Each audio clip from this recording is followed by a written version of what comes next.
ready to do this? Yeah, what we doing? We out? In the Loop TV. In the Loop TV, what's poppin'? Let's do it.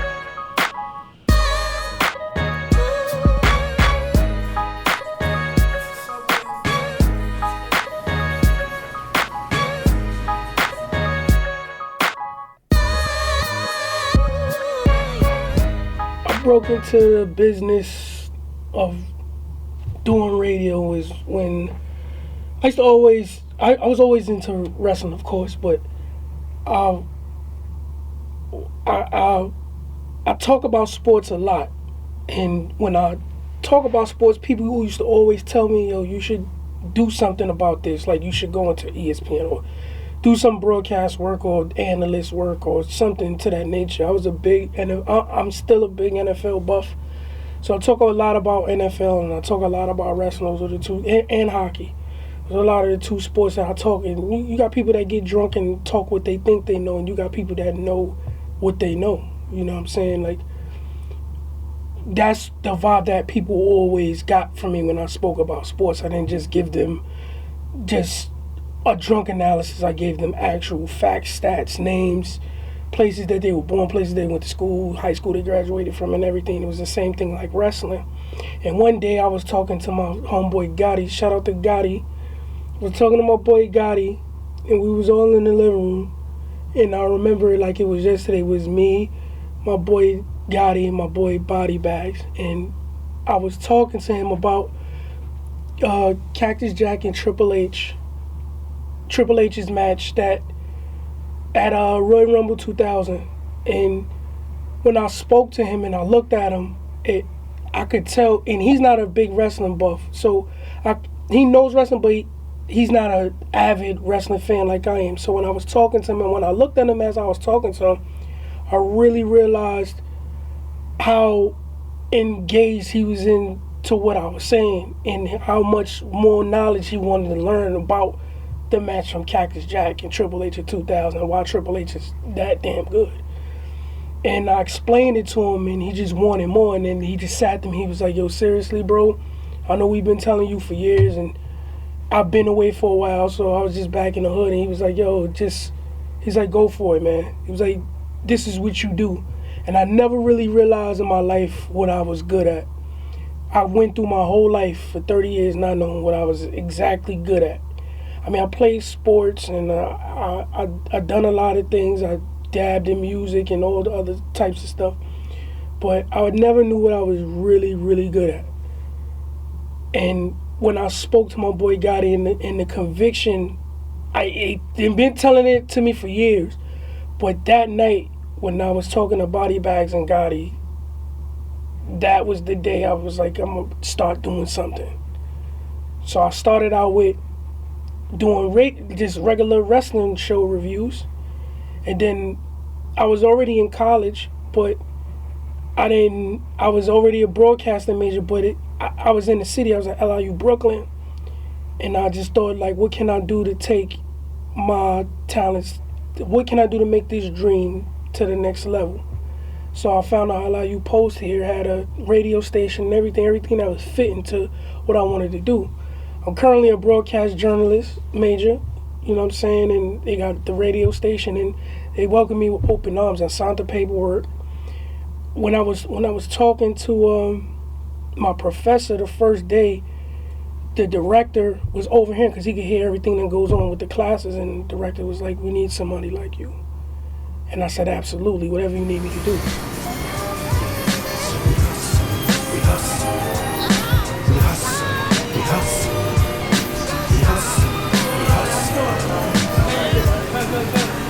Yeah, everything's good. We just get tickets at 5 minutes. You see, you're sorry, motherfuckers, don't get those breaks. I was built so hard, I wasn't meant to break. Success is here, this is just the first taste. Craziest interview I had so far, it will probably be the Ken Broadway interview. Shout out to Ken Broadway and Dale. It was them two and myself. And I mean, I'm all for kayfabe and everything, but What was crazy, the craziest part about it, that they were stuck in kayfabe for 2 hours straight. They did not let up, and it made me they made me look like a chump. And like I said, I'm not here to try to be no tough guy, nothing like that. But there were times they got me flustered, you know what I'm saying, and I kept going with the interview, and they were great, man. They actually taught me how to deal with people that actually are D-bags, and I can't take it, but they were actually great, and they hit me up all the time. We still talk. Shout out to Dale and Ken Broadway. But that day, I was like, Dale was like still in character even after the mics went off, and I had to call Ken, like, yo, Ken, get your mans, B. Like, yo, for real, he violating right now. He was saying some stuff like, Ken wouldn't take a picture with me, and I took it to the heart, man. I take this thing personal, but Ken was like, all right, I'm gonna talk to him. And Dale, he hit me up and he was like, yo, we good. And I was like, we was always good, but I didn't know if he was being serious, or I didn't think he was, or I thought it was just kayfabe. You know what I'm saying? But every time I see those guys, I'm always ready to work with them at any given time. But the crazy thing, if you always say, Ken Bro and Dale Monaco. Shout out to the whole cash flowing. Like the two belt out, hammers bang on my success. I knew I'd be predicted like a sidekick. Yes, I spits, kicking like a semi. Amnesia, boy, when I.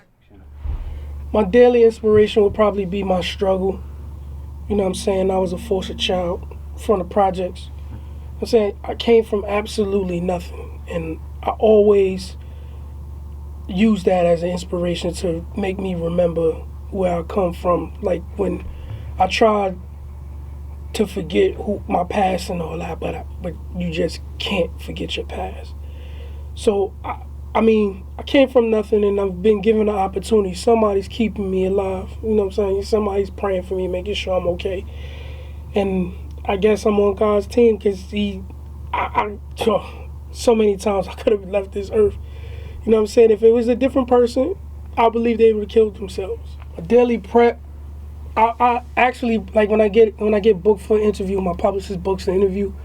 That's the beginning of the process. My publicist books the interview. Once I get the publicist go that they're gonna come, I actually talk to the wrestler, make sure everything's square, make sure he's gonna come through, give him the rundown with time to be there.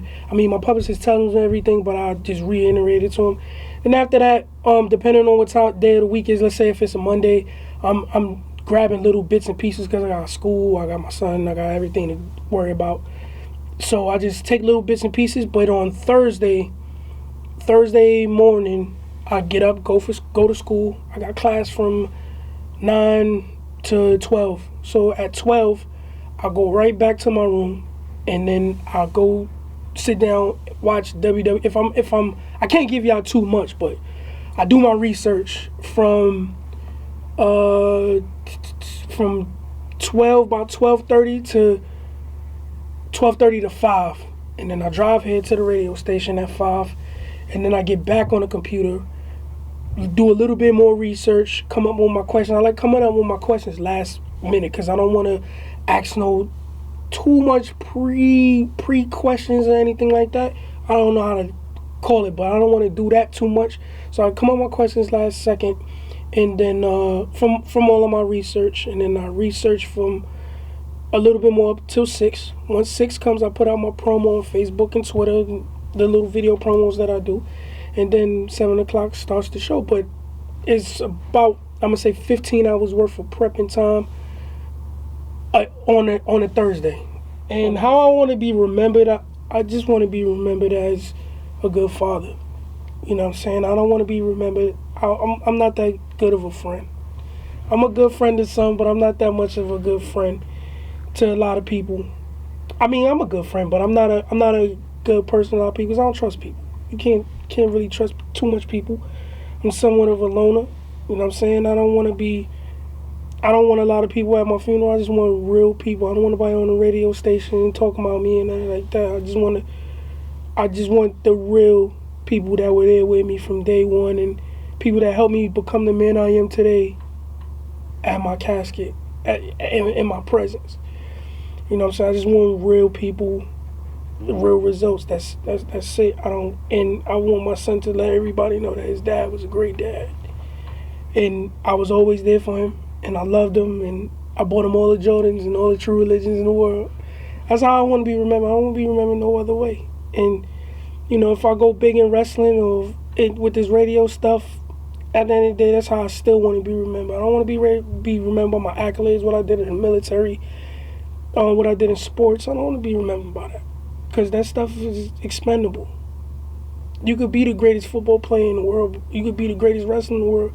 You could be the greatest broadcast journalist in the world, but are you a good father? Are you a good parent to those that's going to raise the next generation of you? Because you are where it started.